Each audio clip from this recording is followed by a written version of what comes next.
Fala pessoal do canal Vicagalo, tudo certo? Aqui quem fala é Felipe Simonetti. E bom, hoje eu vou trazer uma abordagem um pouquinho diferente. A ideia desse canal é falar um pouco mais sobre tática e eu tentei descrever na partida de ida do jogo contra o Boca na Bombonera um pouco do que aconteceu, sobre os encaixes, sobre algumas falhas do Galo que eu entendi que tem que ser melhoradas ao longo do tempo. Algumas delas foram ajustadas nesse jogo de volta no Mineirão, no jogo da classificação, outras ainda não, então a gente tem esse ponto de incógnita de um trabalho do Cuca que ainda tem muitos pontos a melhorar, mas já começa a ter seus primeiros êxitos, principalmente passando um adversário tão forte em oitavas de final de Libertadores. Só que hoje eu vou falar sobre um outro ponto. Obviamente, eu sempre destaco muito sobre tática, e foi muito interessante que depois que acabou o jogo, algumas pessoas me marcaram no Twitter comentando que, eu nessa hora só penso no Felipe Simonetti que fala sobre escalar tal jogador ou sobre tal função e vai imaginar que o jogo vai ser decidido com o Everson, que era o goleiro razoavelmente criticado, marcando um gol, defendendo alguns pênaltis e marcando o gol decisivo. Pois é, eu acredito muito que a tática é o caminho mais fácil de você chegar numa vitória. Obviamente, se você segue as melhores práticas, você vai ter mais chances de vencer. Eu vi um comentário esses dias, não vou lembrar exatamente quem foi, talvez tenha sido do Léo Miranda, um cara super legal do Globo Esporte também, que vale a pena vocês seguirem no Twitter. Mas falando que jogar bem não é vitória garantida, mas talvez seja o caminho mais curto de você garantir uma vitória. Então, obviamente, não existe um fator que se você executar, você vai ganhar todos os jogos. Não. A tática é um caminho, as melhores práticas que você pode seguir e que, se o seu plano for bem executado, bom, a vitória vai ser como resultado final. Isso não tem nada a ver com jogar pra frente, não tem nada a ver com colocar mais atacantes, com ter um time ofensivo, com ter um time posicional, com um time mais móvel. Não tem nada a ver. Tem a ver com ter um bom resultado, executar bem a sua tática, ter um bom trabalho, significa chegar ao seu resultado a partir do seu planejamento. Então, se o seu plano é manter o time fechado, defender bem a área, tirar espaço do adversário, entregar a posse, o adversário poder construir, mas você ter o domínio sobre o jogo, inclusive ter o domínio sobre o jogo não quer dizer exclusivamente ter a bola, e o seu objetivo for matar o jogo em uma, duas bolas, perfeito. Talvez seja uma estratégia um pouco mais arriscada, que você vai depender de menos oportunidades, mais oportunidades talvez potencializadas. Isso tudo vai passar pela estratégia do jogo. E eu acredito também que toda estratégia ela vai passar não exclusivamente pelo lado tático, mas a vitória ela tem que passar pelo lado técnico, tático e psicológico.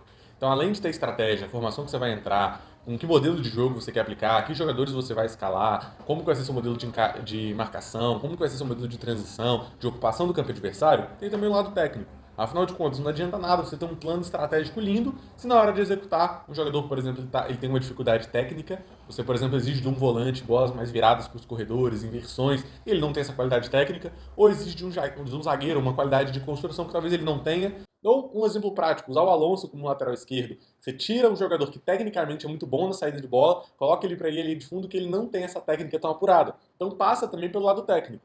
E obviamente pelo lado psicológico. A gente está falando de um jogo que, por mais que muitas vezes a gente chame de um jogo de xadrez, que uma tática encaixa na outra, um time vence o outro baseado num detalhe tático, é um jogo psicológico executado por pessoas. Então, por mais que você tenha o melhor modelo de marcação por encaixes que se validou durante todo um campeonato, se durante um dia determinados jogadores não estiverem psicologicamente bem, não estiverem concentrados, que é um modelo que exige muito concentração, afinal de contas, se você larga um marcador e ele vira um homem livre, bom, você desencadeia uma série de consequências que vai ter sempre um homem livre até o seu gol. E, bom, nesse sentido, se você tem essa dificuldade psicológica algum dia, bom, talvez esse um jogo de volta numa Libertadores ou uma final em um jogo único é o que vai determinar. Inclusive, para você brigar até o final. O Flamengo de 2019, por exemplo, é um exemplo disso. O time tomando de 1 a 0 até os 90 e tantos minutos, coube o time continuar insistindo e acreditar que era possível sim ganhar para conseguir encontrar 2 gols e ganhar o título da Libertadores em 3 minutos finais. Isso, obviamente, a gente já viu em vários outros pontos também na história do Atlético, né? Por que não?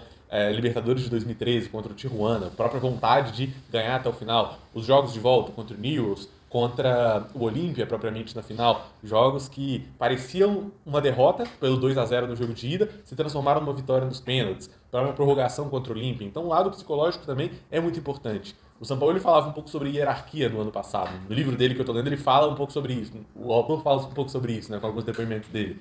Como que o Atlético do ano passado era um time muito bom, mas muito novo. Então, jogadores que nem sempre tinham uma experiência de disputar uma competição sob pressão, de disputar um campeonato de muitas rodadas, de o que a gente viu, por exemplo, do Nacho no jogo de ida.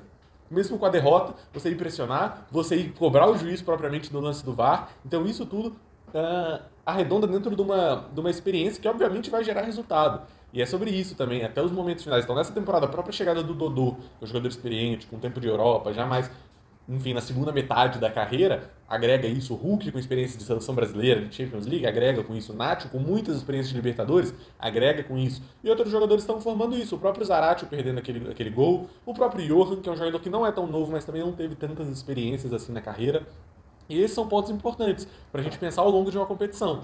E, inclusive, essa hierarquia é importante para blindar o time em certos momentos. O Everson, por exemplo, foi muito bem nesse sentido. Falhou no lance do gol que foi anulado, mas nos pênaltis, frio, ainda marcou o último gol.